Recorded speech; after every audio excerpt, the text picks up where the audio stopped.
Estamos começando mais um Pod Contas, o podcast da EPCP.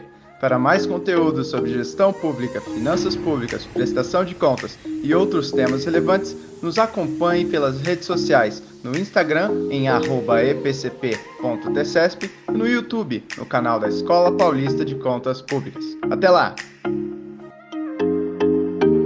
Olá, sejam bem-vindos ao Pod Contas, o podcast da Escola Paulista de Contas Públicas, a EPCP, vinculada ao Tribunal de Contas do Estado de São Paulo.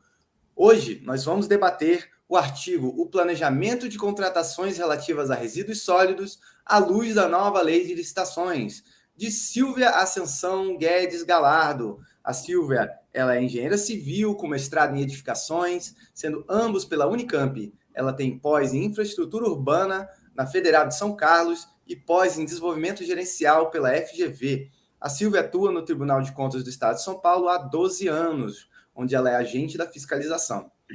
Silvia, muito obrigado por topar conversar conosco. Oi, bom dia, Maurício. Eu que agradeço. Eu acompanho já há bastante tempo o trabalho do Pod Contas e para mim é um grande orgulho participar nesse episódio. É um orgulho para nós, Silvia, ter sua participação. Você que escreveu esse artigo, esse ótimo artigo para a revista Cadernos, que já saiu, inclusive, lembra a todos, link para o artigo completo da Silvia está na descrição, assim como também o link para a revista completa, com todos os artigos. Então, deem uma olhada na descrição e acessem o conteúdo completo.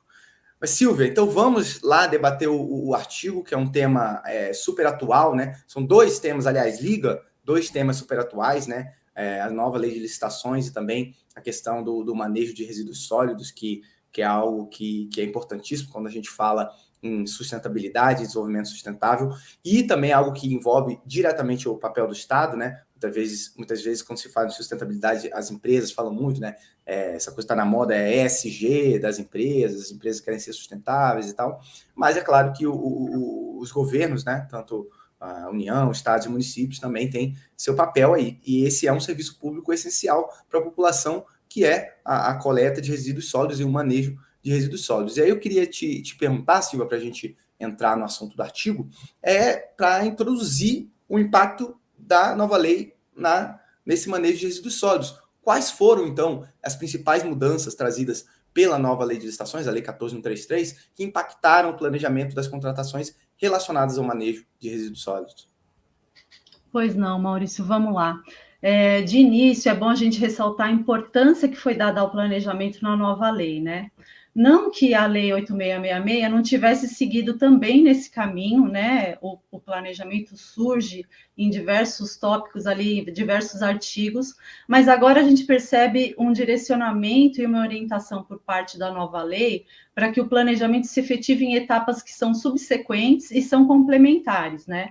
E certamente a gente vai resultar em contratações mais eficientes e muito mais econômicas.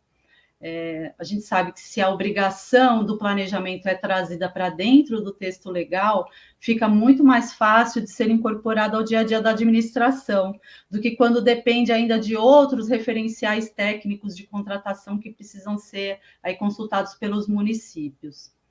Na nova lei, a gente tem diversas definições técnicas relativas a documentos de planejamento da contratação, como os estudos técnicos preliminares, os termos de referência e o projeto básico, com a indicação do conteúdo que tem que ter cada um desses documentos.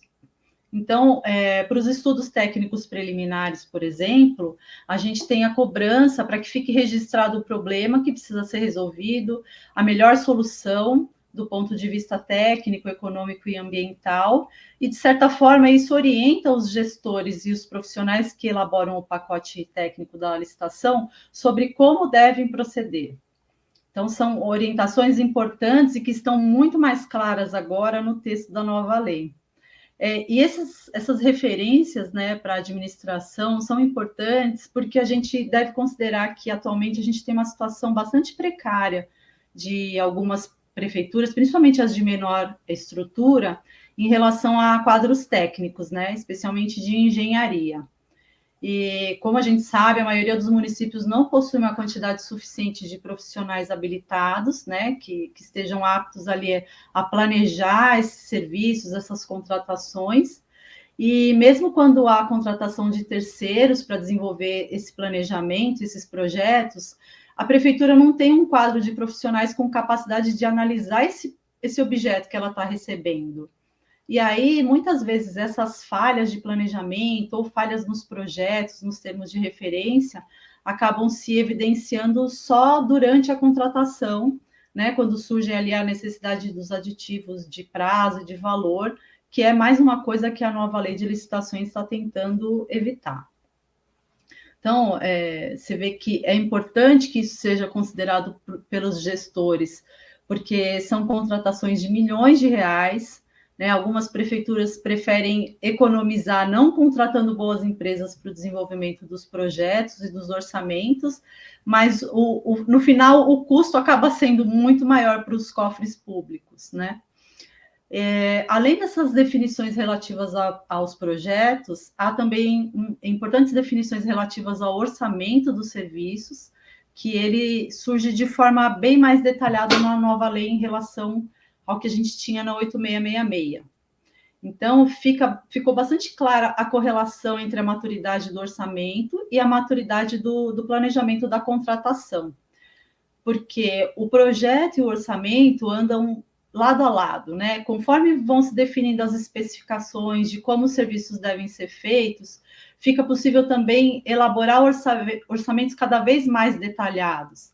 Então, a gente, principalmente agora na área de resíduos, a gente precisa migrar daquele orçamento estabelecido somente com pesquisa de preços, né, em que o mercado acaba ditando ali o preço e você não tem nenhuma referência para saber o que está ali dentro daquele valor, e a gente vai migrar para um modelo em que você tem a composição de cada preço unitário, como já é comum a gente observar no caso de construções de obras, né, de edificações, mas não observa para serviços.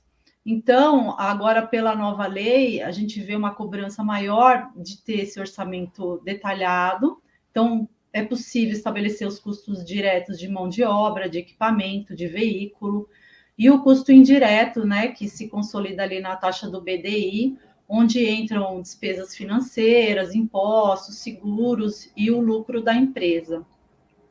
Aqui no estado de São Paulo, especialmente, a gente observa uma grande precariedade nos termos de referência, né, que é o projeto básico ali para esse tipo de serviço, e também nesses orçamentos, né, e a gente está falando de serviços que são continuados, são serviços de vulto dentro do orçamento municipal e que tem grande impacto na saúde e na opinião pública. Então, você veja que investir em saneamento, além da obviedade da necessidade que a gente tem, né, de infraestrutura, também proporciona um ganho político, né, para os administradores, que vai ser atrelado diretamente aos resultados obtidos. Então, não tem por que não investir na qualificação desse tipo de serviço. Outra questão que merece destaque na lei são as exigências de qualificação técnica operacional e profissional, que são ali as que acabam peneirando o mercado, né, e através das quais o administrador pode definir o que ele acha importante, qual a expertise, qual a experiência, qual a capacidade que ele acha importante para desenvolver o objeto. Com um melhor planejamento, a gente espera que a administração tenha essa capacidade de estudar melhor o mercado e estudar melhor a contratação que é almejada, né, definindo somente as exigências que realmente tenham relevância na contratação.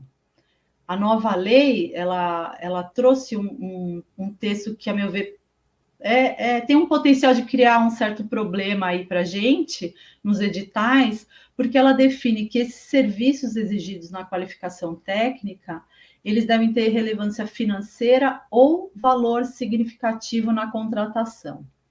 E até hoje, a gente tem uma corrente jurisprudencial nos tribunais, em diversos tribunais, que entende que ambos os critérios deveriam ser atendidos. Ou seja, a gente tinha que ter exigências de serviços que tanto tenham uma relevância técnica, quanto um valor significativo na contratação. E isso porque, a princípio, um serviço que tem uma relevância técnica, mas não tem um valor significativo, ele poderia ser subcontratado. Então, eu não precisaria ter a minha contratada com expertise para desenvolvê-lo. E, por outro lado, um serviço que tem um valor relevante, mas que não requer uma técnica diferenciada para execução, ele pode ser executado por qualquer empresa. Então, também, para que eu vou exigi-lo na qualificação técnica? Né? A lei, nesse sentido, ela ficou um pouco mais flexível em relação ao que esse entendimento que a gente vem observando nos tribunais, mas isso, por outro lado, implica num aumento de responsabilidade do gestor em buscar não limitar a competitividade de forma desarrazoada. Né? Como eu disse, se tiver o devido planejamento da contratação, a administração vai ser capaz de justificar as exigências e demonstrar que elas são pertinentes, né? Está tudo bem amarradinho. E, por fim, vale lembrar também que a nova lei permite sucessivas prorrogações de prazo dos contratos de serviço e fornecimentos contínuos, né? Lá no seu artigo 107. Então, isso torna ainda mais importante o planejamento dos serviços, que são serviços que vão ser executados por um prazo maior de tempo, né? Capaz aí de se alcançar metas de médio, de longo prazo.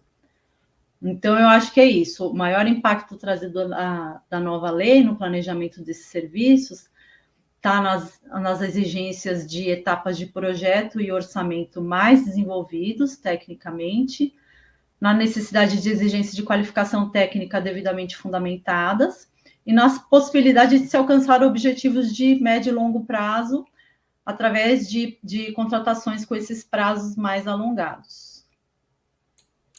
Muito bom. Bom ver umas mudanças até nessa questão de prazo, de planejamento de longo prazo, né? Que é sempre algo criticado na administração pública, né? De que muitas vezes os gestores, até pelo incentivo eleitoral, né? Acabam focando muito no curto prazo e coisas e projetos de longo prazo, como saneamento, ficavam um pouco... não ficavam tão... não entravam tão no topo da lista de prioridades, né? Por causa disso.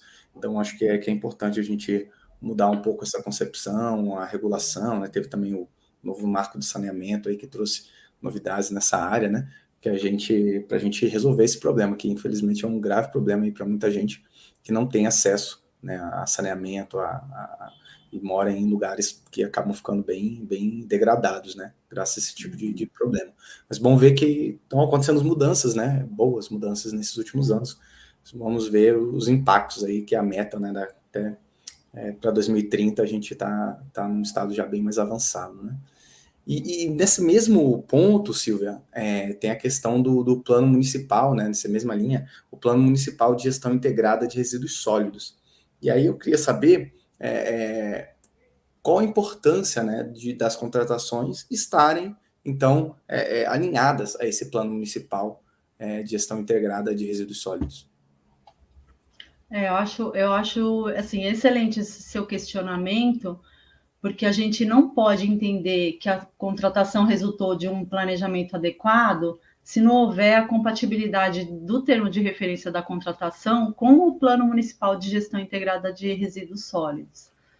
Na verdade, ao planejar essas contratações relativas ao manejo dos resíduos, o gestor precisa necessariamente considerar, além, óbvio, né, da Lei de Licitações, a Lei 12.305, de 2010, que instituiu a Política Nacional dos Resíduos Sólidos, e a Lei 11.445, de 2007, que estabelece as diretrizes para o saneamento básico e que foi, como você disse, recentemente alterada pela 14.026, né, de 2020, que é o chamado novo Marco Legal do Saneamento.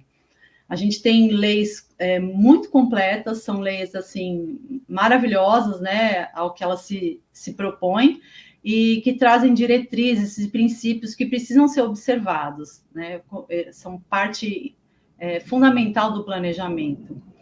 E é numa dessas leis, que é a 12.305, né, que já conta aí com 12 anos, que tem a definição do conteúdo do Plano Nacional, dos planos estaduais e os municipais de gestão integrada dos resíduos. E aqui eu vou ressaltar o conteúdo dos planos municipais, já que é o município quem contrata diretamente esses serviços, né? E que deve desenvolver seus planos em consonância também com as diretrizes do que foi estabelecido nos planos estadual e federal.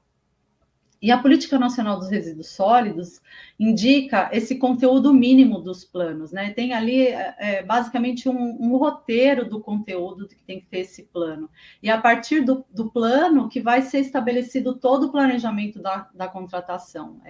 São 2 instrumentos ali, um de planejamento e o outro de aplicação desse planejamento, né? De implantação da gestão.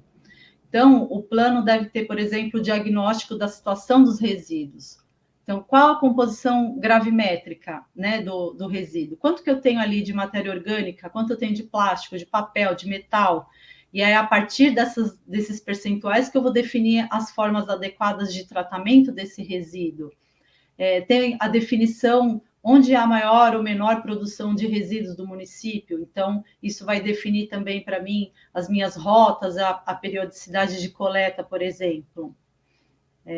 O plano tem que ter também a identificação das áreas favoráveis para a disposição final ambientalmente adequada dos rejeitos, né? Então, eu tenho uma produção ali de resíduo, e aí, depois do tratamento desse resíduo, o foco é que se tenha uma quantidades cada vez menores do rejeito, que é o que sobra do tratamento e que não permite ainda nenhuma outra etapa, né, adicional de tratamento, e esse sim vai ser disposto na natureza. Então, eu preciso ter um mapeamento dos aterros existentes, qual que é a vida útil ainda desses aterros, qual que é a situação do licenciamento ambiental, porque é uma informação super importante para eu saber o meu modelo de contratação. Será que eu vou aglutinar aterro com transporte ou não? Será que é importante para mim buscar outras formas de disposição final que não seja o aterro, né? Que a gente sabe que é a alternativa mais utilizada no Brasil, em detrimento de outras tecnologias que a gente ainda tem de forma bastante incipiente aqui no país. No plano, tem ainda a identificação das possibilidades de implantação de solução consorciada ou compartilhada com outros municípios, né, que teve aí um foco legal no novo marco legal do saneamento, e é super importante se a gente for considerar o alto valor do investimento necessário para os serviços e a quantidade restrita de aterros que a gente tem para disposição final. Então, soluções consorciadas se mostram ali uma boa ferramenta para enfrentar esse problema. O plano apresenta ainda indicadores de desempenho, né, operacional e ambiental dos serviços. Esses indicadores, eles devem ser trazidos para os contratos, inclusive com impacto sobre a remuneração da contratada, né? A gente não pode ter um plano com metas e indicadores maravilhosos, totalmente dissociado da prática, que é a contratação, que é o que serve para implementar esses indicadores para se chegar às metas, né?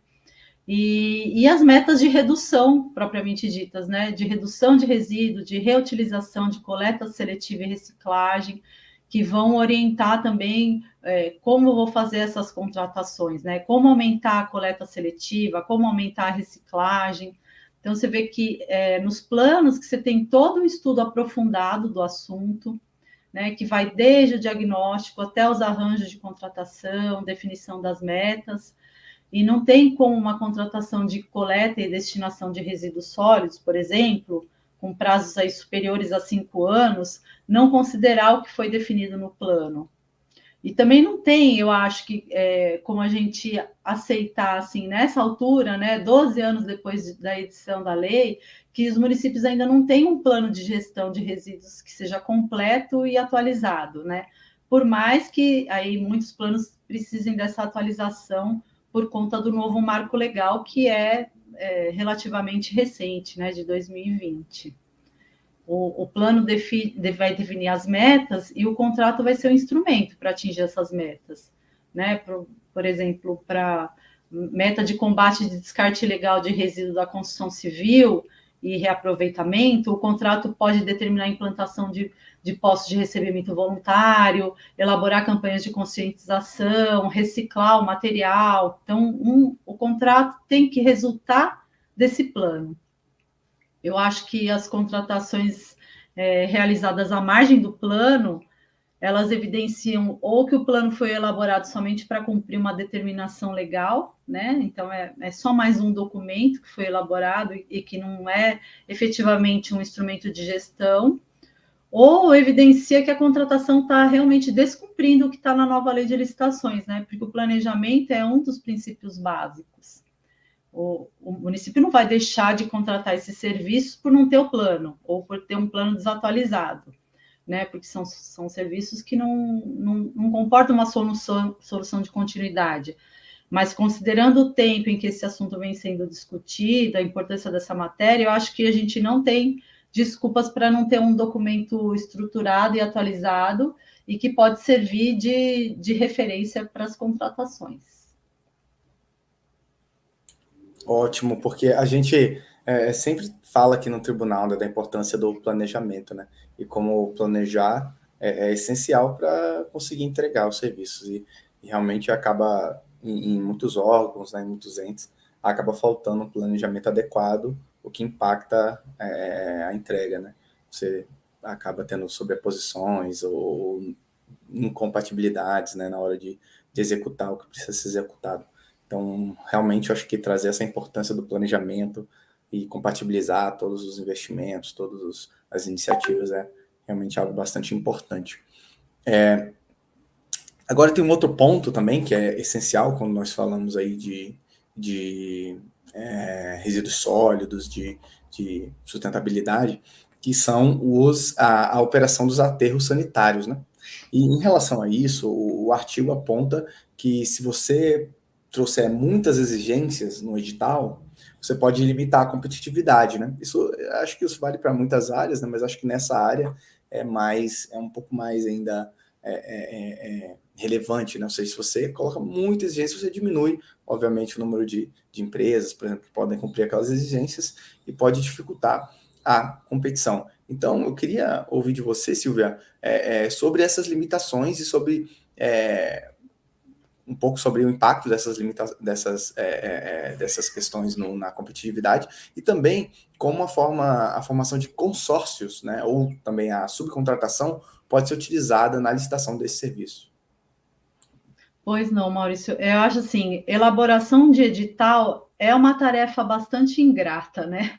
Porque é muito complexo e assim é difícil você conseguir aproveitar um edital de outro município, porque ele tem que resultar de todo um processo de planejamento, de você entender a sua necessidade, e cada município tem uma necessidade única em relação a esse tipo de serviço. Essa questão dos aterros também é uma questão muito importante, porque a gente sabe como esse mercado é limitado, né? E são poucas empresas que são as proprietárias e elas acabam muitas vezes ditando toda a contratação, né? E adaptando toda a contratação aos seus interesses. Então, é uma questão bastante sensível, né?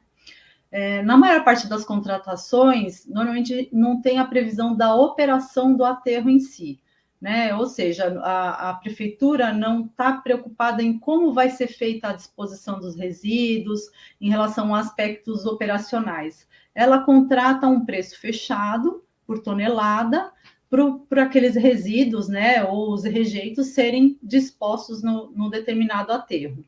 E tem também as prefeituras que possuem aterros próprios, aí sim, essas contratam a operacionalização do aterro, mas é uma quantidade menor de municípios. Então, falando desse primeiro tipo de serviço, né, que é só a disposição ali, que é paga por tonelada, a gente tem contratos que aglutinam a coleta e o transporte dos resíduos, né, com a destinação final, e tem outros que contratam coleta e transporte num contrato e a destinação final em outro contrato.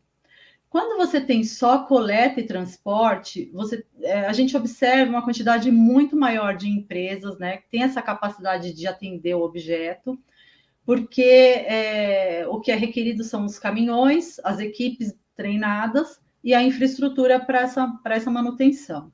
Então, você pode contratar, a prefeitura pode contratar um aterro, né, para serem dispostos os resíduos, e por outro contrato, ela contrata a empresa de transporte que vai levar o resíduo até esse aterro. São 2 contratos independentes. E o outro modelo de contratação, você tem a aglutinação. Então, você precisa que uma mesma contratada, seja ela um consórcio ou não, ela vai ter que ter os caminhões e as equipes e vai ter que ter o aterro, né? E ter a capacidade de operacionalizar esse aterro. Então, é um modelo aglutinado. Então, já de início você vai ter um mercado um pouco mais limitado, capaz de atender. Então, você tem que ter maiores cuidados ainda na elaboração do edital para não tornar essa contratação direcionada a somente uma ou 2 empresas, no caso, né? A disposição final é um serviço técnico especializado, né, desenvolvido necessariamente por engenheiros, e são poucas as empresas que possuem os locais licenciados ambientalmente, ou que ainda têm uma vida útil suficiente para atender os municípios, né, ou, o que é muito importante, que esteja localizado a uma distância que não inviabilize o custo do transporte. Né? Nesses contratos de coleta e transporte, o preço do diesel influencia grandemente ali o preço cobrado pelo serviço. Então, se você tem um aterro localizado a uma distância que ele prejudica esse transporte, você vai ter um custo mais caro, você vai, às vezes, precisar até de mais caminhões por causa desse transporte até o aterro. Ou ainda a implantação daquelas estações de transbordo, que é para onde o resíduo é levado num primeiro momento para depois ser transportado para o aterro.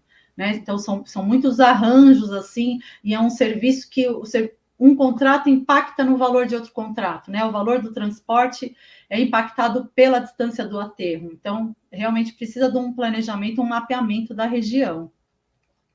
E aí, assim, uma primeira restrição que a gente tem já é relativa ao arranjo da contratação. Né? A prefeitura vai contratar o serviço de transporte aglutinado com aterro ou não? E não tem uma resposta certa para essa pergunta, né? Tem que ser uma decisão pautada em elementos técnicos. Muitas vezes no tribunal a gente se depara com essa dificuldade porque as prefeituras fazem a opção por esse modelo aglutinado, a competitividade observada é bem ruim, né? Quase não tem competição, uma empresa, 2 no máximo, e por outro lado a prefeitura não sabe explicar por que optou pelo modelo aglutinado ou quais seriam os custos previstos para a contratação separada desses serviços, né?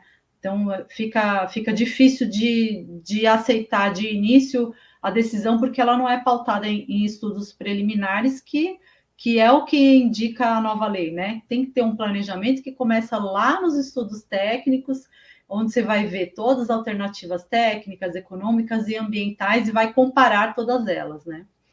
E como a gente conversou, tem também os planos municipais que devem trazer os estudos que auxiliem essa decisão. Se o município entender que a aglutinação é o modelo que o atende melhor, ele tem que evitar outras restrições, né? Como você disse, como a proibição da participação de consórcios, aliada à exigência de comprovação de qualificação técnica, por exemplo, de atividades de disposição desses resíduos, e também proibição da subcontratação, principalmente dos serviços de destinação. Eu entendo que, assim, considerando que são nichos diferentes de mercado e que há poucos aterros, né, o edital deve permitir a formação de consórcios, ou ele deve permitir a subcontratação desses serviços de disposição, e essas opções precisam ser conciliadas com as questões de exigência do serviço na qualificação técnica. Né? Então, normalmente, se eu entendo que é um serviço que pode ser subcontratado, não tem muita razão eu elegê-lo como um serviço que deve ser comprovado na qualificação técnica, porque eu estou permitindo uma subcontratação. Né? Por outro lado, a formação de consórcios tende a ampliar, eu acho, a competitividade, porque você vai ter maiores possibilidades de arranjos e não fica somente a contratação direcionada para a detentora do aterro, né? Porque aterro a gente tem pouco e empresas que fazem o transporte e coleta a gente tem bastante. e qualquer dessas restrições, dessas implicações aí de restrição à competitividade acaba levando a contratações que são mais caras para a administração, né? Com menos competição, as empresas não se veem ali pressionadas a dar maiores descontos. Então, a gente acaba tendo uma implicação direta para os cofres públicos municipais. Perfeito, Silvia. Realmente, competição é essencial aí para gerar menores preços. Eu que sou economista, sempre penso nisso, em tudo que eu vou fazer. Quanto mais competição, melhor, né? Em tudo quanto é serviço. E o gestor tem que gerar competição também no serviço que ele compra, né? Então, tudo, não só bens, né? Às vezes as pessoas pensam no bem, mas no serviço também. Então, muito, muito bom pontuado por você aí, esses pontos aí em relação à contratação de todo o serviço comum impactando o outro também. Então, é uma cadeia, né? Então, o planejamento, novamente, planejamento é essencial, né? Para gerar uma sinergia positiva, um ganho de escala, um ganho de eficiência, um ganho de produtividade em todos os setores. Exato. E um outro ponto, Silvia, que eu queria trazer é sobre problemas, né? Aproveitando um pouco justamente o fato de você ser aí uma servidora, né, agente da fiscalização do Tribunal de Contas, sobre quais os problemas mais recorrentes levantados pela fiscalização, né, no que se refere a contratações relativas a resíduos sólidos. Porque a gente sabe que tem, às vezes, tem alguns gargalos específicos, né, alguns pontos que são recorrentes, né, erros recorrentes em diversos entes. Então, queria que, né, a gente tem aqui muita audiência de servidores municipais, gestores municipais, e acho que seria bom você dar quase abrir um pouco a mente do pessoal. Então, quais são esses pontos, Silvia? Esse é um assunto bem importante. A gente vê, como você disse, tem falhas que a gente observa que são comuns a outros objetos também, né? Que são dificuldades aí gerais. E tem falhas bem específicas para esse tipo de serviço. Acho que dá para a gente dividir ali as irregularidades que a gente observa, tanto na fiscalização quanto na análise ali da assessoria jurídica, em dois grandes blocos, né? O primeiro seria relativo ao edital e o segundo relativo à execução contratual. Mas antes de falar deles, a gente tem que falar numa falha recorrente, que é super relevante, que é a inércia dos gestores na preparação das licitações subsequentes, né? Apesar de serem contratações de longo prazo, que, em teoria, proporcionam um prazo de planejamento grande para os municípios se prepararem para a licitação que vem em seguida, a gente vê que os municípios demoram demais para lançar os editais novos, que frequentemente são objeto de impugnação administrativa e também junto ao Tribunal de Contas, e assim, atrasa demais os certames e acabam tendo muitas contratações emergenciais que são muito questionadas pelo tribunal, né? Porque supera ali os prazos que a gente tinha na lei e não tem uma comprovação da economicidade, enfim, não tem ali os princípios de competição mesmo, né? Que a gente quer observar na licitação.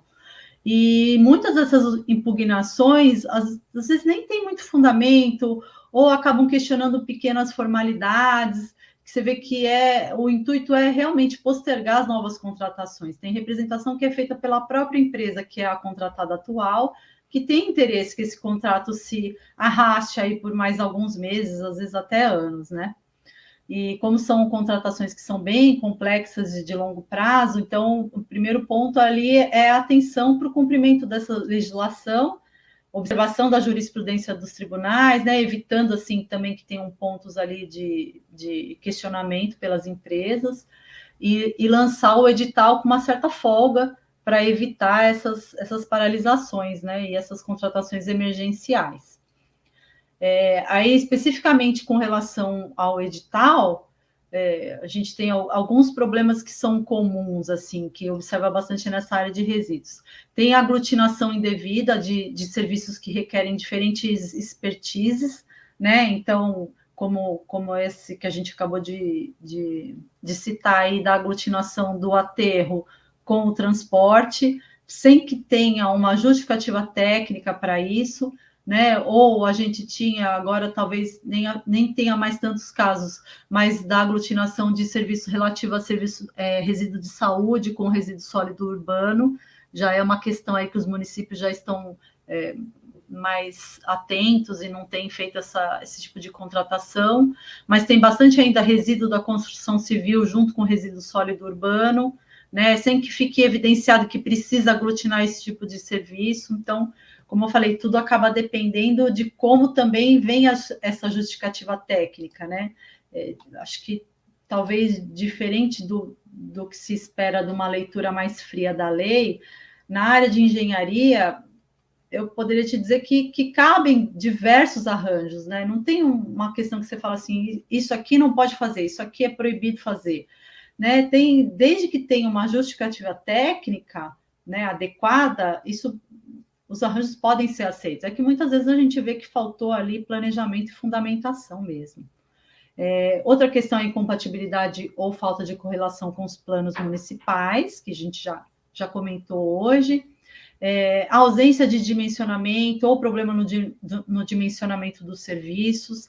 Então, falta definição de quantidade de veículo, quantidade de mão de obra, e aí não é raro a gente achar também editais que não especificam nem setor de coleta, nem periodicidade, que são questões que impactam diretamente o preço.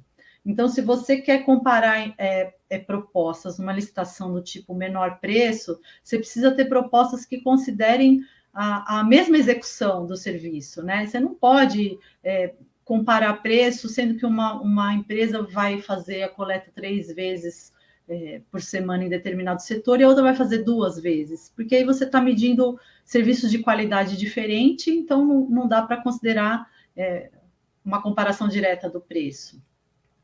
Uma questão importante também é a falta de detalhamento do orçamento, né?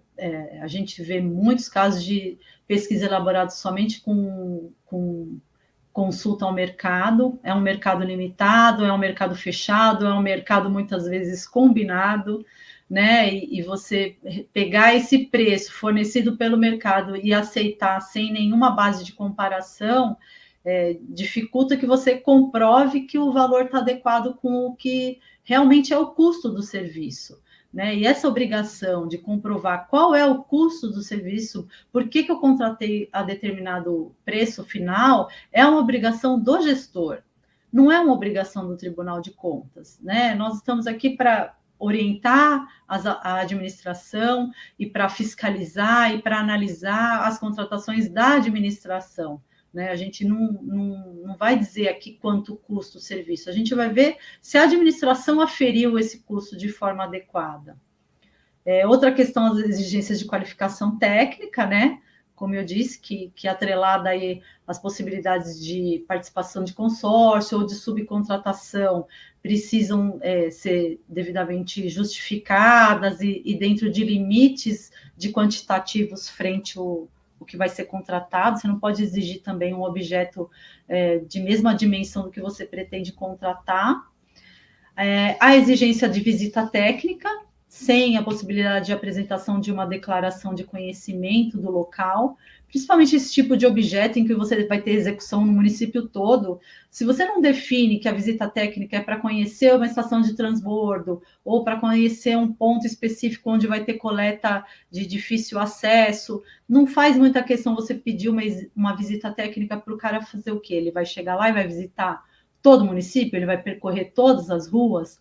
Mas, enfim, eu acho que essa é uma falha que, por conta do artigo 63 da nova lei, que prevê a substituição da visita por uma declaração de conhecimento do local, a gente vai ter uma diminuição bem grande dessas falhas, né?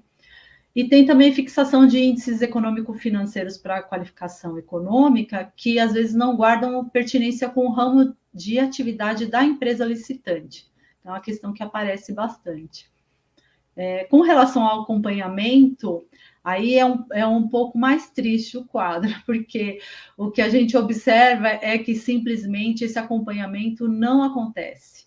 Né? Assim, contrata o serviço, deixa a empresa executando, e se não vier reclamação, né, por parte do próprio controle social, a respeito desses serviços, a prefeitura, a grande parte das prefeituras acaba ficando ali numa posição de desconhecimento de como essa execução está acontecendo, né? Então, muitas vezes não tem a designação formal de um fiscal, principalmente um fiscal que tenha capacidade técnica, né, ou que tenha possibilidade de executar o acompanhamento, não esteja assim com uma sobrecarga de serviços que são designados para ele, e são falhas bem básicas, né? A gente não vê, às vezes, o controle da pesagem, que é muito importante nesse tipo de serviço, o controle da mão de obra empregada, o controle das especificações dos veículos, né? Muitas vezes o edital faz um monte de especificação. Olha, eu quero uma idade de frota limitada a tantos anos, eu quero veículos de tal capacidade e com tal especificação técnica, e depois na execução ninguém controla isso, né? Ou então contrata pelo menor preço e depois não vê se a balança onde está sendo pesado os resíduos, se ela tem uma aferição do Inmetro, né? Como é que tá sendo pesado esses casos? Eu lembro um caso de um colega que apontou que o caminhão era pesado sempre com o motorista dentro, né? Então, para pesar o caminhão, que ia excluir essa tara do caminhão depois do peso final, pesava sem o motorista. E depois, na hora de pesar os resíduos, né, pesava o caminhão de novo com o motorista. E aí ele fez uma conta lá, estipulou um peso médio para o motorista, e o número de pesagens e a quantidade de pesagens total no mês, né? E apurou ali um superfaturamento só desse pequeno detalhe que foi lá um agente da fiscalização e teve o senso crítico de avaliar. Então, às vezes são coisas básicas, mas o impacto que tem no valor final é grande, e na qualidade também dos serviços, né? E mesmo no acompanhamento da situação dos aterros, ainda que se contrate um aterro para fazer a disposição final por tonelada, o município precisa acompanhar a validade da licença, qual que é a situação da avaliação do aterro pela CETESB, são dados que tem no site da CETESB, né? Tem que ver questões também, se tem presença irregular de catadores, de animais, se tem disposição inadequada, sem a devida drenagem e impermeabilização do solo. Tem uma responsabilidade aí ambiental, né, da administração, que não pode simplesmente delegar os serviços a esse particular. São serviços assim, básicos de gestão mesmo do município, e é por isso que eu sempre defendo que o acompanhamento seja feito por profissional técnico habilitado. Vale o gasto aí com engenheiro, com quadros técnicos, né, que são os responsáveis, que conhecem, que estudam a matéria, e a gente espera que a nova lei fortaleça ainda mais esse setor, né, porque a partir de um planejamento é possível desenvolver uma expertise muito maior do que o que a gente observa hoje, em que é praticamente entregue o objeto ao contratado a um preço que a gente não sabe se está certo, e ele que faça e também não tem controle da execução, né? Então, como a gente tem muitas falhas, por outro lado, a gente também tem uma grande capacidade de melhorar e se desenvolver com a nova lei. Muito bom, Silvia, vários casos interessantes aí, gostei muito das histórias e tal, essa do pesar com motorista e sem motorista foi excelente. Ainda mais se você pensar que é um serviço contínuo, né? Então isso é várias vezes ao longo, assim, eternamente, porque é um serviço que não para, né? Então o custo de uma prefeitura disso é como se fosse aquela coisa do balde, né? Se enchendo, mas tem um buraquinho ali, né? E esse buraco até que não é tão... Tem buracos bem maiores por aí, né? Esse é gigante, mas tá tirando umas gotinhas ali toda vez. É curioso, né? É curioso. E a gente sempre ouve, né, esse tipo de coisa aí da administração pública, né? Sempre tem alguma coisinha que dá para você melhorar, e muito perspicaz quem notou, né? Muito bom, porque às vezes passa batido, né? Às vezes você está olhando só o papel, você está vendo o peso, tá batendo, o peso está correto. Se você só olha o papel, só olha o dado, às vezes você não pega esse tipo de coisa, né? Então precisa ter uma pessoa que realmente atenta a todos os detalhes para pegar esse tipo de coisa. Muito legal. E também gostei de um outro comentário que você fez logo no início, falando sobre como muitas vezes a falta de planejamento faz com que o gestor abra uma contratação muito em cima da hora de entregar um serviço. Assim, você estava falando de resíduos, claro, mas eu lembrei daquele debate um tempo atrás sobre a merenda, assim, né? A prefeitura abre para comprar merenda quase começando as aulas, aí o tribunal fala que tem alguma ilegalidade, aí a prefeitura vem, pô, então a gente vai deixar os alunos sem merenda, né? A gente tem uma lei obrigando a gente a dar merenda, então, pô, a gente vai descumprir a lei e tal, e a gente fica, pô, mas pô, se tivesse começado a compra antes, dava para resolver todos os problemas e comprar. Então, assim, Exato. muitas vezes jogam para o órgão de controle a culpa que é da falta de planejamento, na realidade, né? E é por isso que eu acho que a gente tem insistido tanto e até capacitando, né? Nessa área, a gente faz diversos, né, eventos aí sobre o controle interno, sobre o planejamento, sobre tudo, né? Eu acho que esse é essencial. Então, você trouxe aqui para uma área também muito importante, que é essa área dos resíduos, mas eu acho que vale para todas, né? Para todos os gestores, de maneira geral, como a importância do planejamento para entregar um serviço de qualidade. Então, eu queria te agradecer pelo artigo, pela grande contribuição que você dá aí com a escola, tanto no artigo para a revista, quanto agora pelo podcast. Obrigado, é sempre bom contar com as pessoas mais qualificadas. A gente tenta buscar do Brasil inteiro e a gente sabe que a gente tem gente muito qualificada dentro da nossa própria casa e é sempre bom conversar, assim, bater um papo e aprender também. Espero que todos os ouvintes tenham aprendido bastante como eu. Então, Silvia, muito obrigado pela sua participação, tá bom?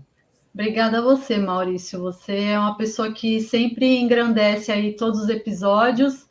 Eu acho que você estuda o assunto e aí a discussão fica mais rica. Agradeço muito a oportunidade.